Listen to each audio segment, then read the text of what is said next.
Sa panahon ngayon, halos araw-araw tayong may iniintindi. Trabaho, pamilya, pera, kalusugan.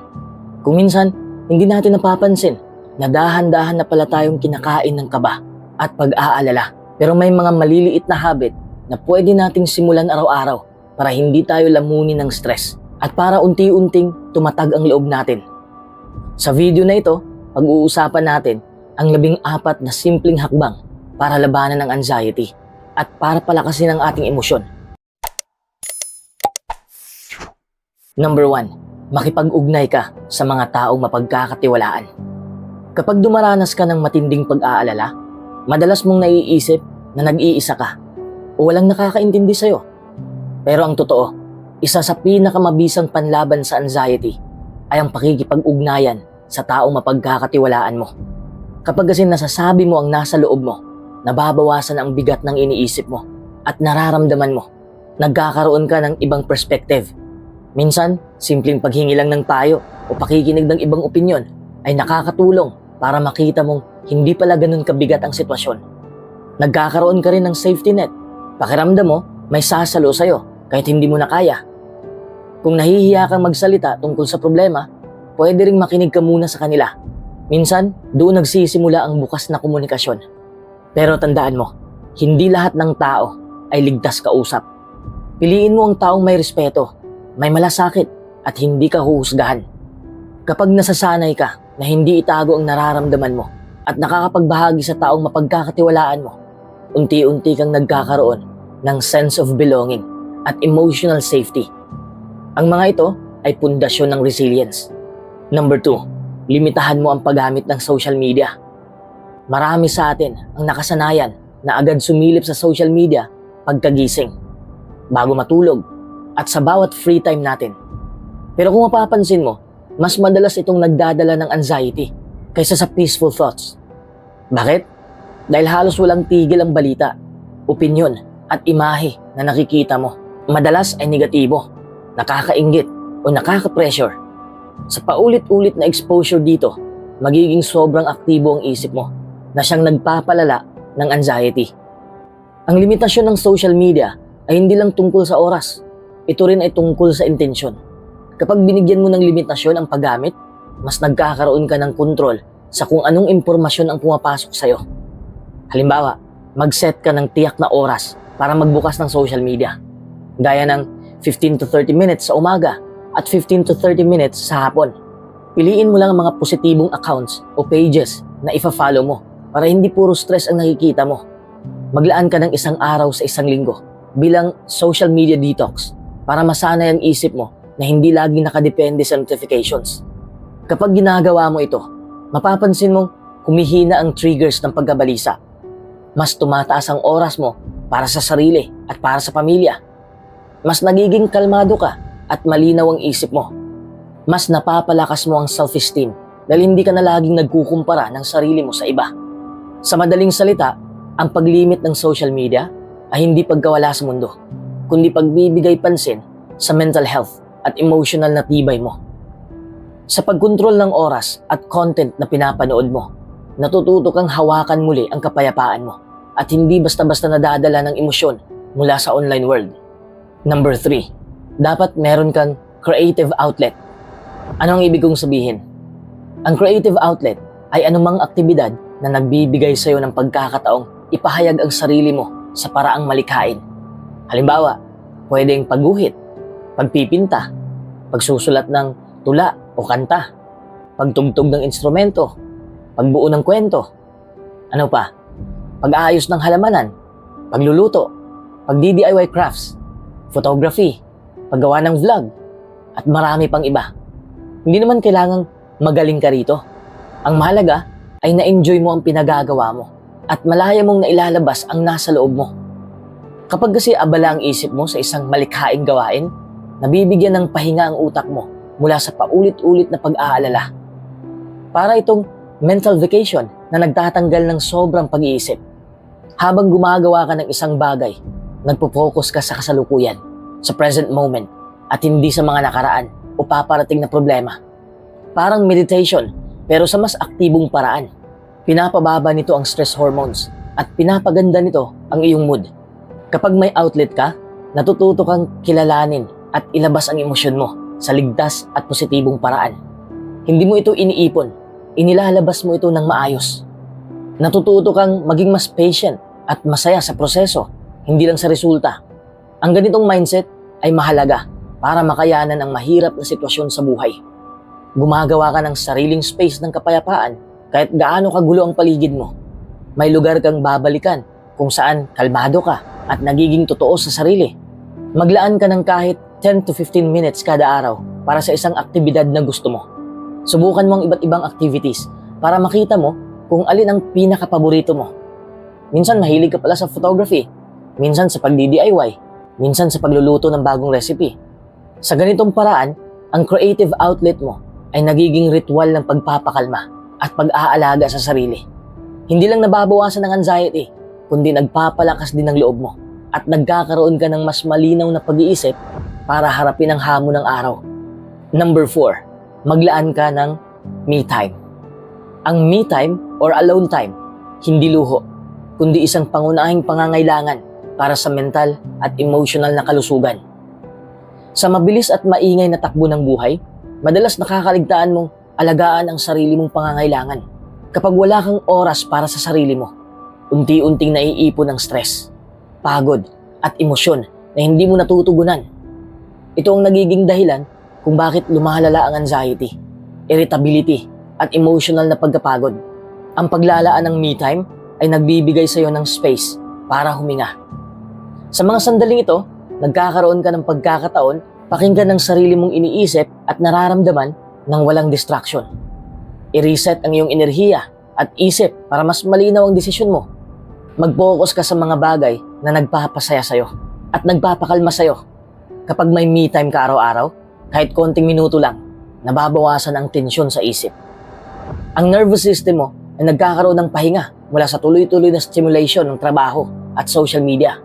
Dahil dito, bumababa ang stress hormones tulad ng cortisol. Lumalakas ang kakayahan mong mag-isip ng malinaw sa gitna ng problema. Naitataas ang emotional na awareness kaya mas marunong kang humawak ng mahihirap na damdamin. Sabihin mo sa mga tao sa paligid mo na ito ang oras mo para makapagpahinga. Sa paglalaan ng me time, hindi lang nababawasan ang anxiety mo, napapalakas din ang emotional mong core. Nagiging mas matatag ka sa stress at mas may pasensya ka sa mga tao at sitwasyon sa paligid mo. Sa madaling salita, ito ay isang maliit na hakbang araw-araw na nagbubunga ng malaking proteksyon sa iyong mental at emotional na kalusugan. Number 5, matulog ka sa tamang oras.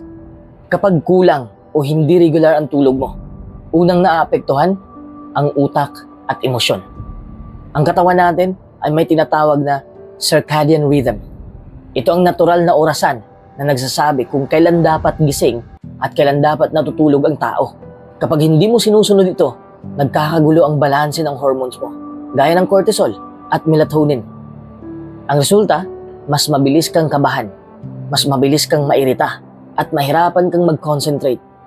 Lahat ng ito ay nagpapalala ng anxiety. Kung may tamang oras ka ng pagtulog at pagising, napapanatili mong steady ang mood at energy levels mo. Mas nagiging malinaw ang pag-iisip mo, mas nakukontrol mo ang emosyon mo, at mas mataas ang tolerance mo sa stress.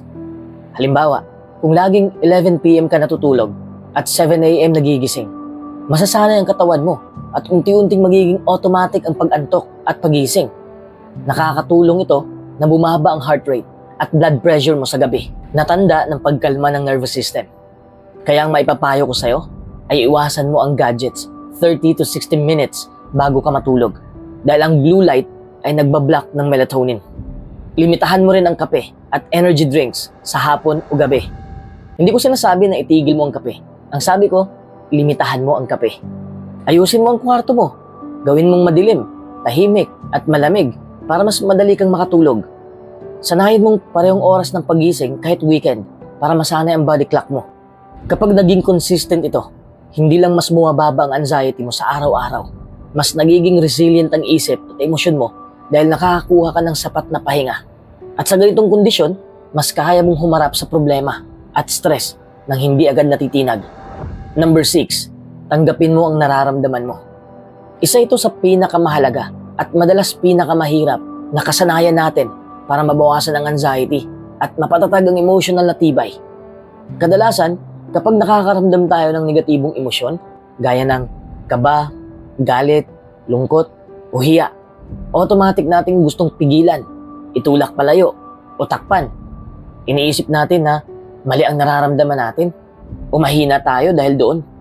Ang problema, kapag pinipigilan o hinuhusgahan natin ang sariling damdamin, lalo lang silang tumitindi at bumabalik ng mas malakas. Ang pagtanggap ay hindi nangangahulugang sumuko o magpaalipin sa emosyon. Ang ibig sabihin nito ay kilalanin muna ang emosyon na naroon. Halimbawa, sa halip na sabihin, bakit ako kinakabahan? Ang pangit ito. Pwede mong sabihin, nararamdaman ko ngayon ang kaba. Normal ito sa sitwasyong ito. Sa ganitong paraan, binibigyan mo ng space ang emosyon para lumabas. At unti-unti itong humihina. Ang hindi pag-judge ay kasabay nito. Kapag may emosyon ka, huwag agad bigyan ng label na mali o kahihiyan. Tandaan na lahat ng emosyon ay may dahilan at mensahe. Kahit galit pa yan o takot. Para silang signal ng katawan at isip mo na may kailangang atensyon o pag-aalaga. Kapag may naramdaman kang mabigat, huminto ka sandali at pangalanan ito ng walang bias. Lungkot ang nararamdaman ko or takot ito. Huminga ka ng malalim ng ilang beses. Sabihin mo sa sarili mo, normal lang na maramdaman ko ito. Hindi ito masama. Hindi ako masama. Pagkatapos, tanungin mo ang sarili mo, ano ang kailangan ko ngayon para gumaan ito? Kapag nasanay ka sa ganitong proseso, natututo ang utak mo na huwag mag-react ng matindi sa emosyon. Sa halip na mabulabog o masakal ng anxiety, nagkakaroon ka ng kalmadong space para magdesisyon at umaksyon. Unti-unti, mas nagiging resilient ka dahil natututunan mong hindi ka biktima ng damdamin mo. May kakayahan kang kilalanin at pamahalaan ito. Number 7, dapat may self-compassion ka. Para itong mga salita o pangungusap na sinasabi mo sa sarili mo kapag nahihirapan ka. Parang yakap gamit ang salita. Hindi ito cheesy affirmation lang. Ito ay sinasadya mong palitan ang boses sa loob ng isip mula sa mapanlait papunta sa mapagmalasakit.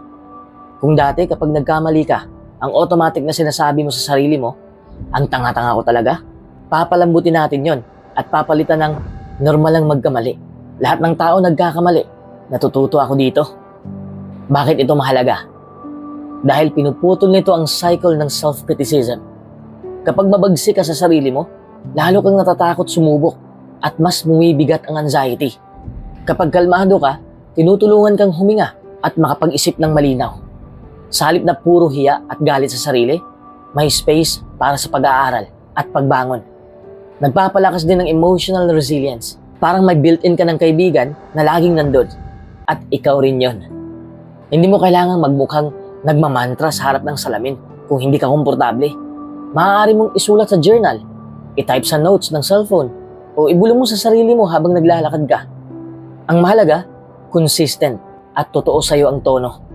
Kapag araw-araw mong pinapractice ito, parang hinuhubog mo ang isip mo na mas maging mabait kaysa marahas sa sarili. Kaya kapag dumating ang stress, rejection o problema, hindi agad bumabagsak ang loob mo. Alam mo na kung paano i-soothe ang sarili mo. Kaya mas mabilis kang nakakabawi at mas may lakas ng loob ka para sumubok ulit. Isipin mo ito, late ka sa meeting. Pagdating mo, nakita mo, nakataas ang kilay ng boss mo. Ang automatic na voice sa loob ng utak mo, ang bobo ko, ang tanga ko. Pero dahil nasanay ka na sa self-compassion statements, bigla mong maalala, huminga muna. Normal na malate minsan. Gagawin ko ang makakaya ko na hindi na maulit. Mas kumalma ka, mas nakapagpaliwanag ka ng maayos, mas nakapagtrabaho ka pa ng maayos pagkatapos. Ganito siya gumagana sa totoong buhay. Number 8, pagpapatawad at pagbitaw. Alam mo ba kung bakit ang bigat ng dibdib natin kapag may kagalit tayo o may taong nakasakit sa atin? Para tayong may dalang mabigat na backpack araw-araw. Kahit saan ka pumunta, dala mo yung sakit, dala mo yung tampo at hinanakit. At sa bawat hakbang, mas lalo kang napapagod. Ang pagpapatawad at pagbitaw ay parang pag-alis ng backpack na yon. Hindi ibig sabihin nito na tama ang ginawa sa'yo o nakakalimutan mo na lang ang nangyari. Hindi rin ito ibig sabihin napapayagan mong ulit-ulitin ang pananakit sa'yo. Ang ibig sabihin nito ay pinipili mong palayain ang sarili mo sa bigat ng galit at sama ng loob na kumakain sa'yo araw-araw. Isipin mo na may baso ng tubig kang hawak. Wala pang problema sa umpisa, pero habang tumatagal, habang patuloy mong hawak yung baso, sumasakit ang braso mo. Hindi dahil sa bigat ng baso, kundi sa tagal mong kinapit. Ganito rin ang hinanakit. Habang pinipilit mong hawakan, mas sumasakit at mas nagpapahirap sa'yo. Pero kapag ibinaba mo na, biglang gaan. Yan ang pagbitaw. Ano ang mangyayari sa'yo kapag hindi ka marunong magpatawad? Mas madali kang ma-stress at ma-trigger kahit sa maliliit na bagay. Hirap kang makatulog o laging parang may bumabagabag. Bumibigat ang pakiramdam mo at naapektuhan ang relasyon mo sa iba. Kahit sa mga taong walang kinalaman sa nangyari. Nawawala ang peace of mind mo kasi laging may replay sa isip mo ng sakit at galit. Ano naman ang bunga ng pagpapatawad at pagbitaw? Gumagaan ang puso mo at mas nagiging malinaw ang isip. Bumababa ang stress level at mas nakakatulog ka ng mahimbing. Mas nagiging bukas ka sa bagong oportunidad at mas nagiging magaan ang pakikitungo mo sa iba. Unti-unti kang nagiging mas matatag at hindi na basta natitinag ng sakit ng nakaraan. Kung sa ngayon may bigat kang dala na sama ng loob, tanungin mo ang sarili mo, ano ang makukuha ko kung patuloy kong hahawakan ito? At anong mangyayari kung pakakawalan ko? Karaniwan, mas makakabuti sa'yo ang pagpili na magpatawad at magbitaw dahil hindi ito regalo sa taong nakasakit sa'yo. Regalo ito sa sarili mo. Number 9, i-appreciate mo ang iyong tagumpay. Maraming tao ang sobrang focus sa malalaking goals, kaya nakakaligtaan nilang pahalagahan ang maliliit na hakbang na ginagawa nila araw-araw. Ang problema, kapag puro malaki ang hinahanap mong resulta, parang kulang palagi ang effort mo. Diyan pumapasok ang anxiety, self-doubt, at burnout. Pero isipin mo to, ang bawat malaki at makabuluhang bagay sa buhay ay nabuo sa pamamagitan ng mga maliliit at tuloy-tuloy na hakbang. Para itong paglalakad sa hagdan, hindi mo maaabot ang ika-10 baitang kung hindi mo aapakan ng una hanggang ika-9. Kung gusto mong maging mas healthy, hindi mo agad makikita sa isang araw na, wow, pumayat na ako. Pero kung pinuri mo ang sarili mo dahil nakapaglakad ka ng 20 minutes ngayong araw o hindi ka na nag-soft drinks ngayong araw, yun ang maliit na tagumpay na dapat kilalanin mo. Dahil ang pagbuo ng habit at disiplina ay mas matibay kapag may positive reinforcement. Yung pakiramdam na, uy, nagawa ko. Kahit maliit, may pride ka sa sarili mo. Kapag na-train mo ang sarili mo na pahalagahan at ipagdiwang ang maliliit na progress, mas tumataas ang motivation mo. Kasi may nakikita kang resulta, kahit simple. Mas nabubuo ang self-trust mo. Alam mong kayang-kaya mo pala basta tuloy-tuloy. Mas bumaba ang pressure kasi hindi mo binabaliwala ang effort mo. May science sa likod nito. Tuwing nakikita mo at kinikilala ang kahit maliit na accomplishment, naglalabas ang utak mo ng dopamine, ang feel-good hormone. Mas nagiging masaya ka sa ginagawa mo at mas malaki ang chance na ipagpatuloy mo yun. Ito rin ay nakakabawas ng anxiety dahil mas nagiging present ka at appreciative kaysa laging nakatingin sa malayo. Kapag araw-araw mong pinapansin ang maliit mong progress, nababago ang focus mo mula sa kulang tungo sa meron. Nagiging mas compassionate ka sa sarili mo, hindi laging galit o frustrated. Mas nagiging matatag ka emotionally kasi nasasanay kang makita ang value ng bawat hakbang, hindi lang ang finish line. Sa ganitong mindset, kahit may setback, hindi ka tuluyang bibigay dahil alam mo na bawat maliit na hakbang ay may halaga at may naidadagdag sa pag-angat mo. Number 10, pagsasanay sa pause bago mag-react. Isa ito sa pinaka-practical pero madalas nakakaligtaan na kasanayan pagdating sa paghawak ng anxiety at emosyon. Isipin mo ito, may nagsabi sa'yo ng masakit o may biglang pangyayari na nakakagulat. Automatic ang katawan at isip natin na mag-react. Madalas, ito ang ugat kung bakit lumalala ang alitan, stress o pagsisisi. Ang simpleng paghinto muna bago mag-react ay parang paglalagay ng buffer o shock absorber sa emosyon mo. Bakit mahalaga ang pause? Binibigyan nito ng panahon ang utak mong mag-isip. Kapag na-trigger ang anxiety o galit, ang unang nag-a-activate ay ang fight or flight system natin. Kapag nagpo-pause ka, kahit ilang segundo, lumilipat ang kontrol mula sa emosyon papunta sa rational na pag-iisip. Pinapaliit din ang posibilidad ng pagsisisi. Ilang beses mo na bang naisip na sana di ko nasabi yun? Sana di ko ginawa yun? Ang pause ang pumipigil sa impulsive reaction. Ito rin ang nagpapakita ng maturity at self-control. Kapag natututo kang huminto, mas nagiging malinaw ang komunikasyon mo at mas naiintindihan ka ng iba. Paano mo ito gawin sa totoong buhay? Huminga ka ng malalim. Kahit isang mabagal na paghinga pa lang, ay pwede nang magpabagal ng tibok ng puso at kalmahin ang isip. Bilangin mo sa isip mo, 1, 2, 3, bago ka sumagot o bago ka magdesisyon. Maglagay ka ng cue o anchor. Halimbawa, sa tuwing nakakaramdam ka ng init ng ulo, hawakan mo muna ang dibdib mo o kumuyom ng palad. Ito ang signal mo na kailangan mong huminto. Sabihin mo sa sarili mo, sandali lang, kalma lang muna tayo. Pause muna tayo. Ang mismong verbal cue ay nakakatulong mag-switch ng isip.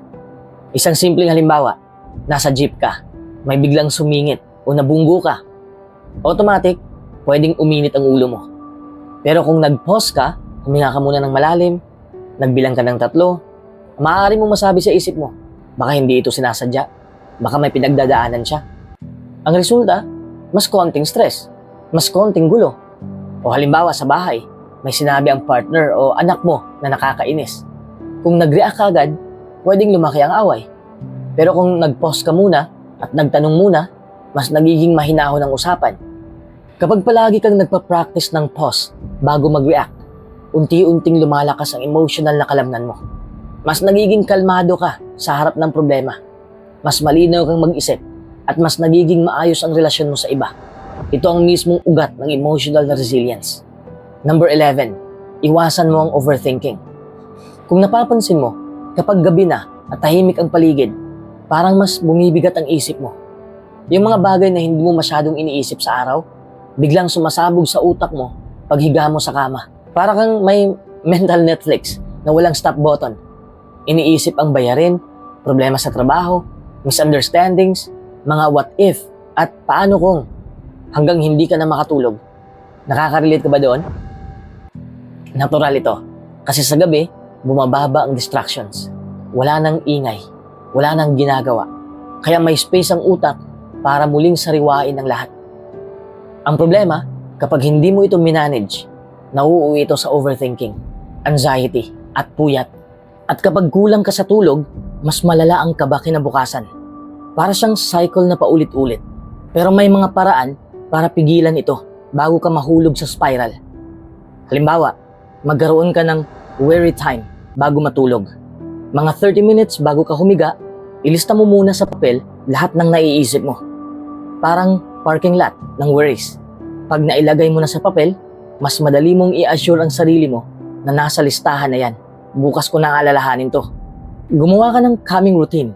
Pwede kang mag-warm shower, pag-inom ng herbal tea, light stretching, o pakikinig ng soft music.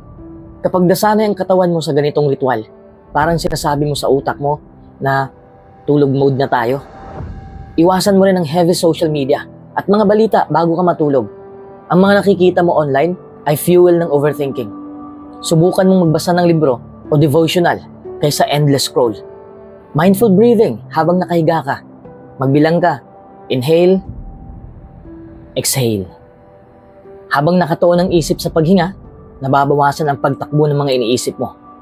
Kapag ginawa mo ito araw-araw, mapapansin mong unti-unti kang mas natutulog ng payapa at mas nagigising ng mas magaan ang pakiramdam. Mas nagiging malinaw din ang isip mo sa araw kasi hindi na ginugulo ng puyat at weary hangover. Ang sekreto, huwag mong hintayin na sa kama mo palabanan ang overthinking. Unahan mo ito. Bigyan mo ng oras ang pag-aalala sa tamang lugar at oras para pagdating ng gabi, tulog at pahinga naman ang priority. Number 12, piliin mo ang inspiring content. Kapag nagbabrowse ka sa social media o nanonood ka sa YouTube, mapapansin mo siguro na napakadaling mahulog sa mga content na puro reklamo, puro away, puro fake news o negatibong balita. Kapag paulit-ulit mong nakikita at naririnig ang ganitong mga bagay, kahit hindi mo napapansin, naiipon ito sa isip mo. para itong usok na unti-unting sumasama sa hangin na nilalanghap mo. Kalaunan, nakakaapekto sa mood, nakakaapekto sa pag-iisip at emosyon mo. Kaya mahalaga ang sadyang pagpili ng mga content na nagbibigay inspirasyon. Halimbawa, sa halip na endless scroll sa mga toxic na komento, hanapin mo mga podcast na nagtuturo ng self-improvement o life lessons. Sa halip na puro katoxican sa newsfeed, mag-subscribe ka sa channels na naglalabas ng success stories, practical tips o kwentong nagbibigay pag-asa. Sa halip ng memes na nakaka-down o nakaka-trigger ng insecurities, manood ka ng videos na nagtuturo ng skills o nagmamotivate sa'yo. Ang simpleng pagbabago na ito ay may malaking epekto. Pinapalakas nito ang mindset mo. Dahil kung ano ang madalas mong panoorin at pakinggan, yun din ang nagiging takbo ng isip mo. Binabawasan nito ang anxiety. Kapag mas konti ang exposure mo sa negative content, mas konti rin ang triggers na nagpapabilis ng tibok ng puso mo at nagpapabigat ng pakiramdam. Nagbibigay ito ng inspirasyon para kumilos.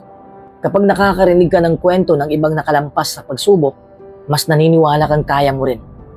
Isipin mo ang sarili mong content diet tulad ng pagkain. Kung puro junk food ang kinakain mo, manghihina ang katawan mo. Kung puro mental junk ang pinapanood at pinapakinggan mo, manghihina rin ang isip mo. Pero kung pipili ka ng masustansyang pagkain at content, mas tatatag ang katawan at emosyon mo. Simulan mo sa maliit. Piliin mo ang isang podcast o libro na nakaka-inspire. Mag-set ka ng 10 to 15 minutes sa umaga para pakinggan ito kaysa sa pag-scroll agad sa newsfeed. I-unfollow mo o i-mute mo ang pages na alam mong nakaka-stress.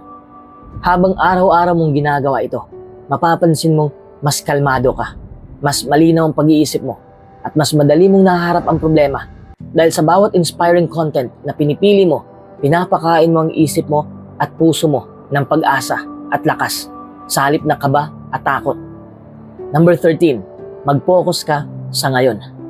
Maraming beses sa isang araw, ginagawa natin ang mga bagay na parang automatic mode lang. Kumakain habang nag-iisip ng bills. Naghuhugas ng pinggan habang inaalala ang problema sa trabaho. Naglalakad pero nakascroll sa phone.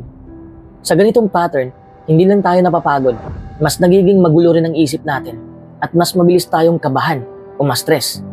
Ang pag-focus sa present moment ay simpleng kasanayan na pwedeng baguhin ang pakiramdam mo araw-araw. Halimbawa, naghuhugas ka ng plato. Imbis na isipin ang gagawin mo bukas, damhin mo ang init at lamig ng tubig. Amuyin mo ang sabon. Pakinggan mo ang tunog ng pagbuhos ng tubig. Kapag kumakain ka, namnamin mo ang bawat kagat. Pansinin mo ang texture at lasa ng pagkain. Kapag naglalakad ka, obserbahan mo ang hangin, mga tunog sa paligid, at bawat hakbang mo. Bakit ito mahalaga? Kasi tuwing nasa kasalukuyan ng atensyon mo, humihina ang kapit ng negative thoughts. Hindi makapasok ang sobrang pag-aalala tungkol sa nakaraan o kinabukasan. Kumakalma din ang katawan mo. Bumabagal ang tibok ng puso at mas nagiging steady ang paghinga. Mas nagiging makabuluhan ang maliliit na bagay. Parang nagkakaroon ng bagong kulay ang mga simpleng gawain. Lumalaki ang emotional resilience. Nasasanay ang isip at emosyon mo na manatiling kalmado kahit may hamon.